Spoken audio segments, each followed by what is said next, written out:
Hello बच्चों, मेरा नाम है Amit Verma. Welcome to chemistry classroom. So बच्चों, आज टॉपिक है मेरा लॉ ऑफ कांस्टेंट कॉम्पोजिशन, या कह सकते हो लॉ ऑफ डेफिनेट प्रोपोर्शंस। ये second law of chemical combinations है। चैप्टर हम कर रहे हैं some basic concepts of chemistry, chapter number 1, class 11th। So बच्चों, अब हम शुरू करने जा रहे हैं लॉ ऑफ डेफिनेट प्रोपोर्शंस। ये लॉ हमको ये बताता है कि अगर हम बात कर रहे हैं pure chemical compound, let it be carbon dioxide gas.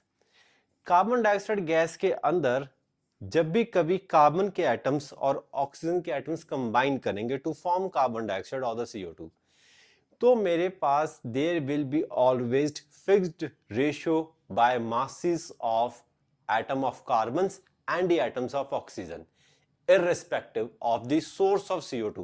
CO2 हमने कैसे बनाई है कोई लेना देना नहीं, लेकिन अगर किसी प्रोसेस में CO2 बनी है तो उसके अंदर हमेशा फिक्स्ड रेशियो बाय मासेस होगी एटम्स ऑफ कार्बन की and the atoms of oxygen की। तो चलो बच्चों, स्टार्ट करते हैं law of definite proportions. The topic is law of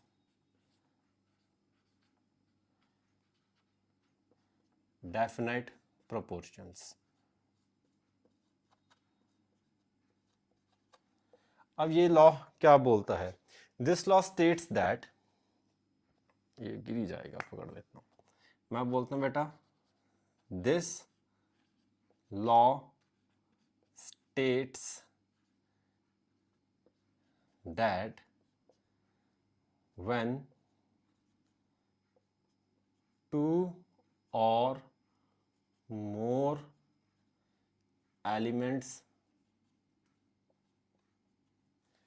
combines to form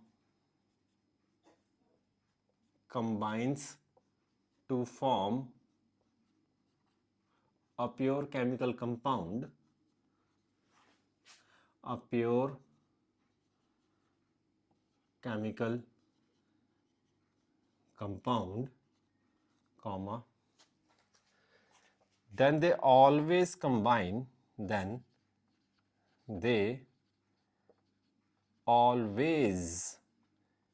combines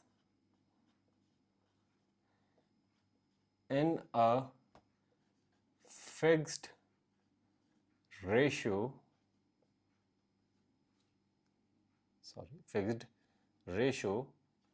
of their masses।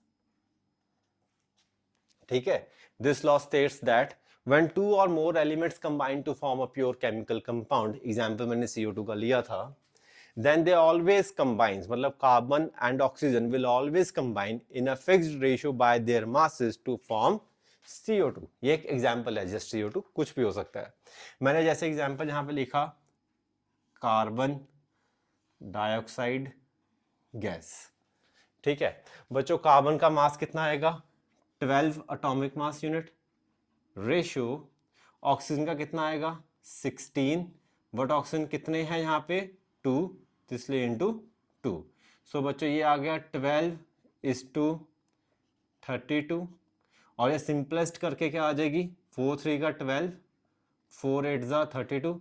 ये मेरे पास सिंपलेस्ट रेशियो ऑफ मासेस आ गया in case of carbon dioxide molecule.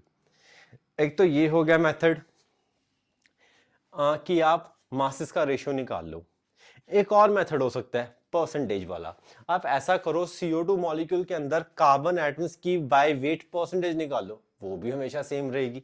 Example, जैसे मैं बोलता हूं CO2, कितना मास था कार्बन का? 12, प्लस ऑक्सीजन का कितना था? 16। ऑक्सीजन कितने हैं? इंटू 2। तो बच्चों ये कितना आ गया? 44। अब मैं बच्चों यहां पे बोलता हूं what is the percentage of carbon in CO2। तो यहां पे परसेंटेज बाय मास कार्बन की कितनी आएगी? यहां पे 44 में कार्बन का कितना मास है? 12। कितने में था? 44 इंटू 100। अब इसको कैलकुलेट कर लेते हैं। ये कैलकुलेट करके आएगा आई थिंक 27.27%। चेक कर लेता हूं मैं। 12 divided by 44 into 100, it came out to be 27.27%। लेकिन बच्चों तुमको कैलकुलेटर नहीं मिलेगा, ये मैं पहले ही बता रहा हूँ, तुमको तो सॉल्व करना पड़ेगा। मैंने तो लेक्चर रिकॉर्ड करना है, तो मेरे को कैलकुलेशन थोड़ी फास्ट करनी है, इसलिए मैं कैलकुलेटर यूज कर सकता हूँ, आप नहीं कर सकते। अब इसी तरह अगर परसेंटेज ऑफ कार्बन 27.27 कार्बन की है तो ऑक्सीजन की कितनी बनी, 100 माइनस कर दो। तो यहां पे मैं बोलता हूं percentage of oxygen by mass कितना आ जाएगा बच्चों, ये हो जाएगा 100 minus 27.27, it came out to be 72.72। So the point is कि चाहे तो आप बच्चों ले लो रेशियो ऑफ मासेस जो कि मैंने ली 12:32 विच केम आउट टू बी 3:8, या आप इसको मान लो परसेंटेज में कि CO2 के अंदर कार्बन बाय मास कितना परसेंट आएगा, 27.27%, ऑक्सीजन 72/72%। और ये परसेंटेज या रेशो हमेशा ही सेम रहेंगे किसी भी प्योर केमिकल कंपाउंड के लिए, चाहे उस प्योर केमिकल कंपाउंड का सोर्स ऑफ ओरिजिन कोई भी हो, कोई भी लेना देना नहीं है। अब CO2 को मैं कैसे कैसे बना सकता हूं, मान लिया carbon solid plus O2 gas, ये देगा मेरे को CO2 गैस। एक तो ये आ गया, देखो एक तो इसका सोर्स ऑफ ओरिजिन डायरेक्ट हो गया कि कार्बन सॉलिड और ऑक्सीजन की रिएक्शन हुई, CO2 बन गई। जब यहां CO2 बनी तो रेशियो ऑफ मासेस क्या थी, 3:8, जो भी यहां पे भी सेम ही रहेगी 3:8। और कैसे बन सकता है, लाइमस्टोन CaCO3 सॉलिड, अगर मैं CaCO3 सॉलिड को हीट करूंगा बच्चों ये क्या बनाएगा, calcium oxide plus CO2 gas. देखो फिर से CO2 गैस का एक और मेथड आ गया प्रिपरेशन का। अब CO2 गैस दो मेथड हो गए, एक और करते हैं, मैंने अभी पिछले लेक्चर में लिया ही था, CH4 plus 2O2 gas, it forms me 2H2O liquid plus CO2 gas. तो यहां पे आता है कि CO2 गैस के बनने के जोन सा मर्जी मेथड हो, जोन सा मर्जी, लेकिन होगा क्या कि हमेशा जो रेशियो बाय मास है या परसेंटेज है वो हमेशा सेम रहेगा। यहां पे मैंने CO2 के तीन मेथड्स ऑफ प्रिपरेशन लिए, तीनों मेथड ऑफ प्रिपरेशन में मेरे रिएक्टेंट बिल्कुल ही अलग है जिनका आपस में कोई खास लेना देना नहीं है। इवन देन जब भी CO2 बनी हमेशा 3:8 के रेशियो में बनी, that's why the word is definite, हमेशा एक डेफिनेट प्रोपोर्शन रहेगा। यहां पे मैं लाइन ऐड करता हूं, fixed ratio of their masses irrespective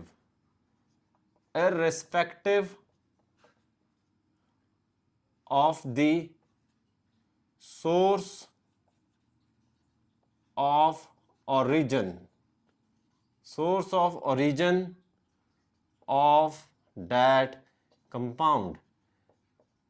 ठीक है, वो कंपाउंड कैसे बना कैसे नहीं बना, कौन से मेथड से बना, कौन से रिएक्टेंट से बना, कोई लेना देना नहीं। प्योर कंपाउंड आएगा, रेशियो बाय मासेस सेम रहेंगी, कभी भी चेंज नहीं होगी, चाहे परसेंटेज बाय मासेस ले लो वो भी सेम रहेंगी, चेंज नहीं होंगी। सो बच्चों ये मेरा होगा एक इंट्रोडक्शन जिसमें मैंने आपको बताया कि भैया लॉ ऑफ डेफिनेट प्रोपोर्शन होता क्या है। अब हम बात करेंगे इन दो न्यूमेरिकल्स की, इन दो न्यूमेरिकल्स को सॉल्व करते हैं। बच्चों इसको फटाफट से नोट डाउन कर लेना या स्क्रीनशॉट ले लेना।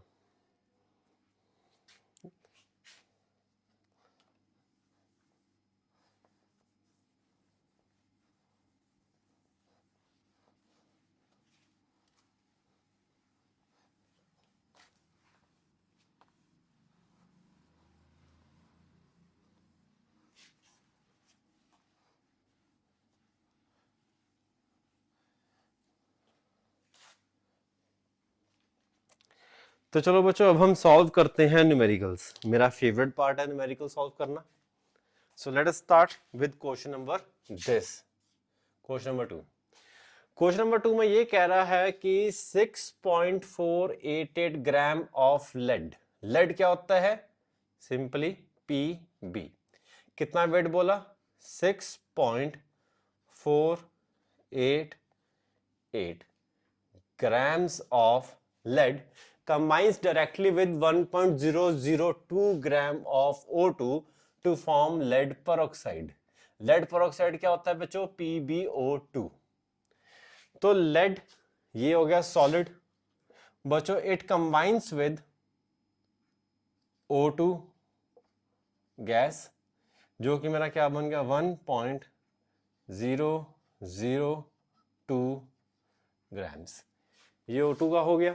It combines to form lead peroxide. Lead peroxide बना रहा है.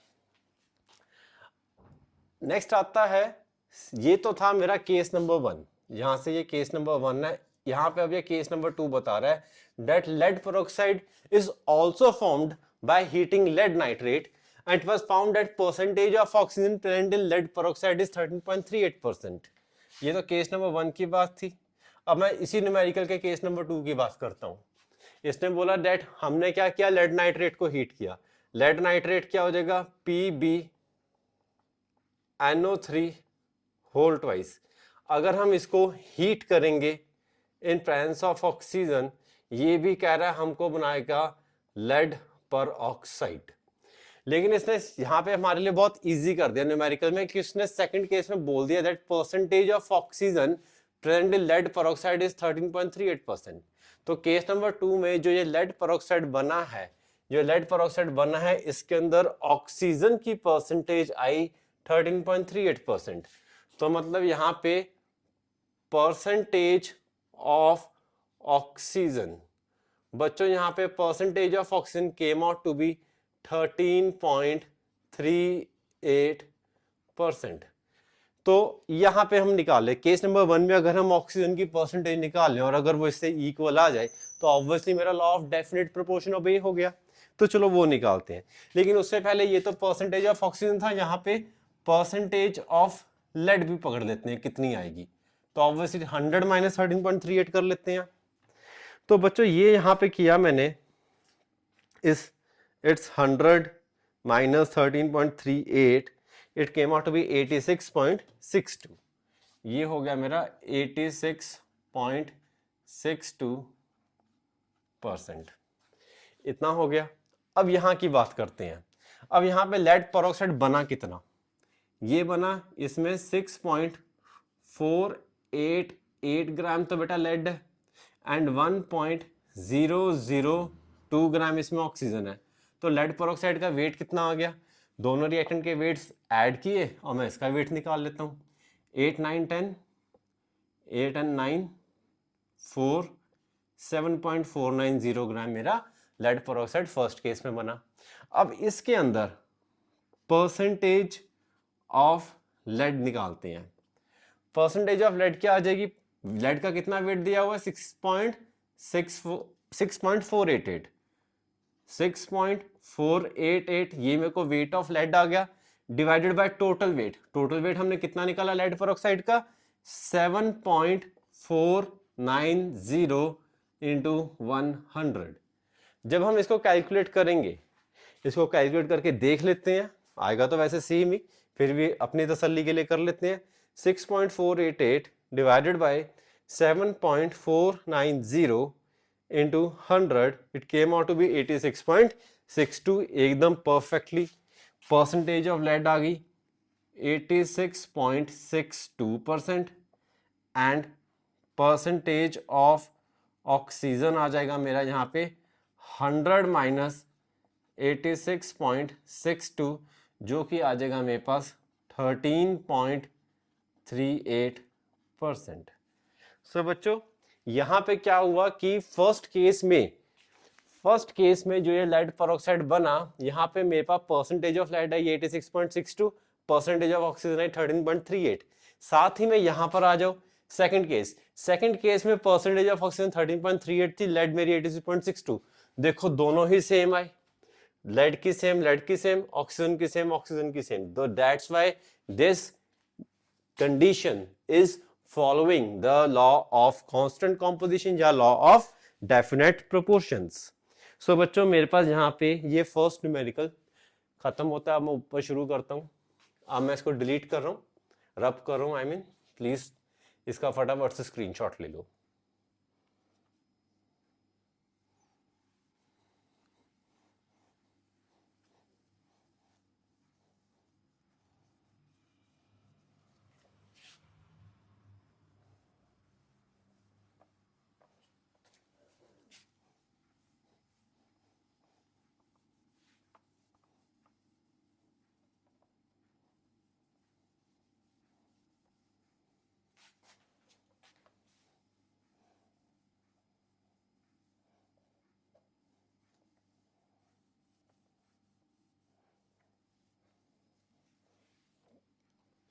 तो अब बच्चों बात करते हैं यहाँ पे इस न्यूमेरिकल की। अब इसमें प्रूव करते हैं कि क्या ये जो हमें कंडीशंस दी हैं, ये जो एक्सपेरिमेंट है, ये लॉ ऑफ डेफिनेट प्रोपोर्शन को ओबे कर रहा है कि नहीं। चलो पता करते हैं। यहाँ पे कहता है कि the mass of copper oxide obtained by heating 2.16 gram of metallic copper with nitric acid and subsequent ignition was found to be 2.7 gram. सिर्फ पहली लाइन पकड़ते हैं। The mass of copper oxide obtained by heating 2.16 gram of metallic copper. हमने क्या किया, experiment number 1 है, मैंने लिया कॉपर, इसका कितना वेट दिया है 2.16 ग्राम ऑफ मेटालिक कॉपर को विद नाइट्रिक एसिड मैंने HNO3 से हीट किया, मेरे पास बन गया कॉपर ऑक्साइड। कॉपर ऑक्साइड जिसका वेट कितना आया शेर बेटा 2.7 ग्राम्स। बच्चों ये मेरा आ गया फर्स्ट एक्सपेरिमेंट। अब बारी करती है यहां से इन अनदर एक्सपेरिमेंट, मतलब यहां से अब ये सेकंड केस शुरू होगा। In another experiment 1.15 gram of copper oxide on reduction yielded 0.92 gram of copper. मतलब कि मैंने लिया कॉपर ऑक्साइड, मैंने उसमें डाला H2, रिडक्शन हुई, मतलब कॉपर ऑक्साइड यहां ऑक्सीजन लीव कर देगा, जस्ट Cu एंड H2O। ना ये कह रहा है 1.15 gram of copper oxide, 1.15 gram of copper oxide on reduction yielded 0.92 grams of copper. So now he says show that this data illustrates the law of definite proportion. अब मेरे को ये prove करना है कि ये जो डाटा है क्या ये लॉ ऑफ डेफिनेट प्रोपोर्शंस को ओबे कर रहे हैं। बहुत इजी है, हम ऐसा करते हैं कॉपर ऑक्साइड में कॉपर की परसेंटेज इस केस में निकालते हैं और इस कॉपर ऑक्साइड में कॉपर की परसेंटेज इस केस में निकालते हैं। तो यहां पे मैं बोलता हूं percentage of copper in copper oxide, इसमें ऑब्वियसली क्या हो जाएगा mass of simply copper divided by mass of copper oxide into 100। बच्चों मास ऑफ कॉपर यहां कितना लिया था 2.16 ग्राम, 2.16 ग्राम। कॉपर ऑक्साइड का टोटल मास कितना है 2.7, तो it's 2.7 into 100. So let's evaluate this percentage.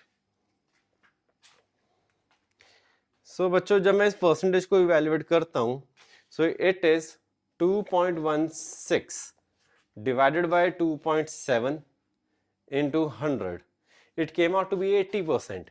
बच्चों कैलकुलेटर तुमने यूज नहीं करना है, मेरा तो एग्जाम नहीं है ना, मैं तुमको पढ़ाना है, इसे थोड़ा फास्ट करने के लिए मैं कैलकुलेटर पकड़ लेता हूँ, पर आपको नहीं मिलेगा कैलकुलेटर, मैं बार बार कह रहा हूँ।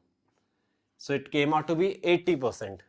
अब बारी आती है अगर इसमें कॉपर कितना है, परसेंटेज ऑफ कॉपर आई 80%, तो ऑब्वियसली ऑक्सीजन 20% है। अब इस केस की बात करते हैं, percentage of copper in copper oxide, फिर क्या हो जाएगा, फिर से यहां पे mass of copper divided by mass of copper oxide into 100। बच्चों यहां पे मास ऑफ कॉपर कितना, इस कॉपर ऑक्साइड का वेट कितना था 1.15 ग्राम, तो ये तो डिनोमिनेटर में गया, 1.15 ग्राम डिनोमिनेटर में आ गया, डिवाइडेड बाय इसमें कॉपर कितना निकला था 0.92, तो इट्स 0.92 इंटू 100। सो अगर आप इसको इवैल्यूएट कर लो, अगर मैं इसको इवैल्यूएट करता हूं बच्चों, ये हो जाएगा 0.92 divided by 1.15 into 100, it came out to be again 80%. So यहाँ पे भी percentage of copper I 80% and it proves कि दोनों केसेस में जो कॉपर ऑक्साइड की जो कॉम्पोजिशन है इज सेम, दैट इज इस कॉपर ऑक्साइड में भी 80% कॉपर है, इस वाले कॉपर ऑक्साइड में भी 80% कॉपर है, and hence this data, this conditions are following the law of definite proportions. So that's all बच्चों, ये मेरा लॉ ऑफ डेफिनेट प्रोपोर्शन भी खत्म होता है। होपफुली तुमको समझ लगा, ये लेक्चर पसंद आया, please do like, subscribe and share my channel to maximum number of students, ताकि ये मेरे को मोटिवेशन मिले और ज़्यादा बेहतर लेक्चर्स बनाने के लिए तुम सबके लिए ही। So all the very best for your preparations.